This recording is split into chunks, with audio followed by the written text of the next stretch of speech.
জানালার কাঁচ, বোতল, গ্লাস, গাড়ির গ্লাস বা মোবাইলের স্ক্রিন সব কিছুতেই কিন্তু কাঁচ আছে। কিন্তু এই কাঁচ কি করে বানানো হয়? কাঁচ কি আসলেই পানিকে শক্ত করে বানানো হয়? অনেকের মনেই কিন্তু এই প্রশ্নটা আসে। তবে আপনাদেরকে বলে দিই, একেবারেই না। কাঁচ আসলে তৈরি করা হয় বালি থেকে। তবে হ্যাঁ, কোনো সাধারণ বালি থেকে নয়, এক বিশেষ বালি। কারখানায় অনেকগুলো ধাপ শেষ করে বালি থেকে কাঁচ তৈরি করা হয়। আর এই কাঁচ তৈরি করার প্রসেসটা সব থেকে বেশি ইন্টারেস্টিং।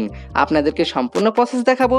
শুধু এটাই না, সিনেমার অ্যাকশন সিনে আপনি যে কাজগুলিকে ভাঙতে দেখেন, সেগুলি কিন্তু কোনো আসল কাজ না। হ্যাঁ, আপনি ঠিকই শুনেছেন, সেগুলি হচ্ছে সুগার গ্লাস। ওই কাজগুলি আপনি নিজের হাতে ভাঙলেও আপনার হাত কাটবে না বা আপনার হাতের কোনো প্রকার ক্ষতি হবে না। সমস্ত মেকিং প্রসেস দেখাবো। তো লেটস স্টার্ট। পৃথিবীর সব জায়গাতেই কিন্তু বালি আছে, কিন্তু সমস্ত বালি দিয়ে কিন্তু কাঁচ বানানো যায় না। কারখানায় বিশেষভাবে বেছে নেওয়া হয় এমন বালি, যেই বালিতে লোহার পরিমাণ খুবই কম, কারণ লোহা বেশি থাকলে কাঁচ সবুজ বা বাদামি রঙের হয়ে যায়। একেবারে স্বচ্ছ কাঁচ পেতে গেলে লোহার উপস্থিতি যতটা সম্ভব কমানো লাগে। এই জন্য বালি পরিশোধনের কাজ করা হয় বিশেষ মেশিন দিয়ে। বিশাল মেশিনে পানি দিয়ে ধুয়ে বালিকে পরিষ্কার করা হয়। ময়লা, কাদা, লোহার ছোট ছোট কণাগুলিকে আলাদা করা হয়। এরপর সেই পরিষ্কার সিলিকা বালি হয়ে ওঠে কাচের মূল উপাদান। এবার বালির সাথে মেশানো হয় আরও কিছু উপাদান। বালি গলাতে গেলে তাপমাত্রা লাগে প্রায় 1700 ডিগ্রি সেলসিয়াস, যেটা অনেক ব্যয়বহুল এবং সময় সাপেক্ষ। তাই কাচের কারখানায় ব্যবহার করা হয় এক বিশেষ ধরনের চুন, অর্থাৎ সোডায়াসিস। এই চুন মেশানোর জন্য বালি 1200 ডিগ্রির মধ্যেই গলে যায়। সমস্ত উপাদান মেশানোর কাজ করা হয় অটোমেটিক মেশিনের মধ্যে। বিশাল বড় কন্টেনারের মধ্যে কাঁচামালগুলিকে ঢালা হয়। মেশিন সঠিক অনুপাতে ওজন মেপে তারপর ঘুরতে ঘুরতে একেবারে সমানভাবে মিশিয়ে দেয়। এরপর সেই মিশ্রণ চলে যায় ভাঁড়টিতে।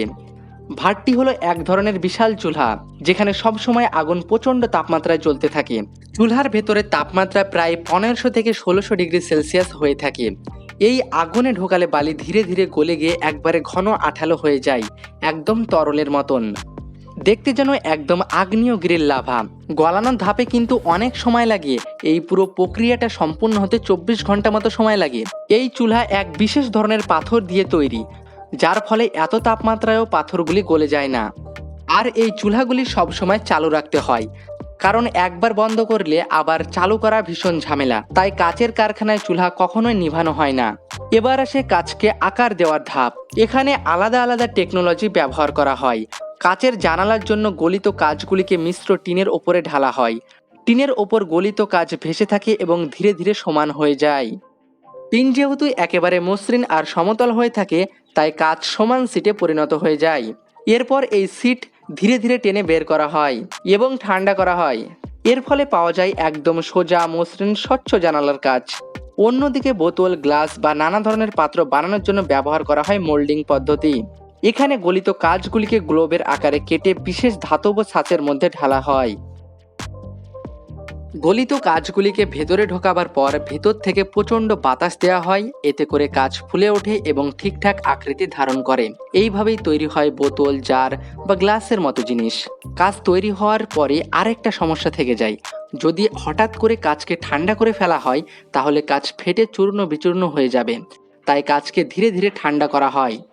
ঠান্ডা করার জন্য এক বিশেষ চেম্বারে রাখা হয়। এই প্রক্রিয়াটার নাম হলো এনিলিং। এখানে কাচকে প্রথমে একটু বেশি তাপমাত্রায় রাখা হয়, তারপর আস্তে আস্তে তাপমাত্রা কমানো হয়। এর ভেতরে চাপ ধীরে ধীরে দূর হয়ে যায় এবং কাচ শক্ত হয়ে যায়। গাড়ির গ্লাস বানানোটা কিন্তু আরও বেশি অদ্ভুত, কারণ গাড়ির গ্লাসে সামান্য ধাক্কা লাগলেই সেগুলো গুঁড়ো হয়ে যায়। তাই কাচকে শক্তিশালী করার জন্য আরও অনেক কেমিক্যাল মেশানো হয়। এগুলিকে বলা হয় টেম্পার্ড গ্লাস। এখানে কাচের সিটকে আরও বেশি গরম করা হয়, তারপর হঠাৎ ঠান্ডা করা হয়। এতে বাইরের অংশ দ্রুত শক্ত হয়ে যায়, ভেতরের অংশে চাপ জমে যায়, আর পুরো কাচ হয়ে ওঠে 4 থেকে 5 গুণ বেশি শক্তিশালী। তাই টেম্পার্ড গ্লাস ভাঙলে সাধারণ কাচের মতো ধারালো টুকরো হয়ে যায় না, বরং ছোট ছোট টুকরো হয়, যা তুলনামূলকভাবে কম বিপজ্জনক। আবার বড় গাড়ির জানালায় ব্যবহার করা হয় ল্যামিনেটেড গ্লাস, যেখানে 2 বা ততোধিক স্তরের মাঝখানে প্লাস্টিকের স্তর বসানো হয়। এতে দুর্ঘটনায় আঘাত পেলে কাচ ভেঙে ছিটকে যায় না, বরং আটকে থাকে। বন্ধুরা, আপনারা তো দেখতেই পেলেন বিভিন্ন প্রক্রিয়ায় বিভিন্ন কাজ কিভাবে আলাদা আলাদা প্রক্রিয়ায় বানানো হয়। এবার আপনাদেরকে দেখাই চিনি দিয়ে কিভাবে কাচ বানানো হয়, বা সুগার গ্লাস কি করে বানানো হয়। এর প্রক্রিয়াটা আসলেই রান্নার মতনই। এর মূল উপাদান হলো সাধারণ চিনি দানা, পানি এবং মাঝে মাঝে ভিনেগার।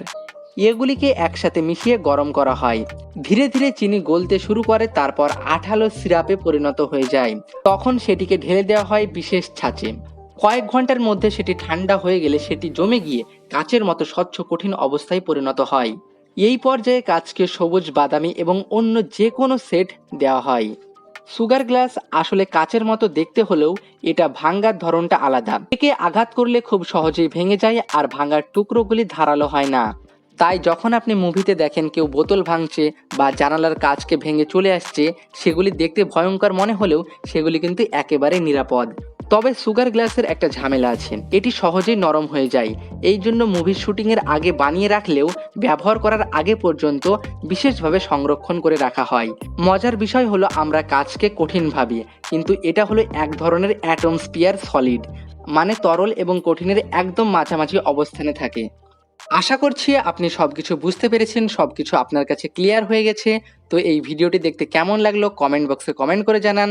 যদি ভালো লেগে থাকে তাহলে একটা লাইক করুন, আর চ্যানেলটিকে সাবস্ক্রাইব করতে পারেন এইরকম অজানা বিষয়কে জানার জন্য। ধন্যবাদ।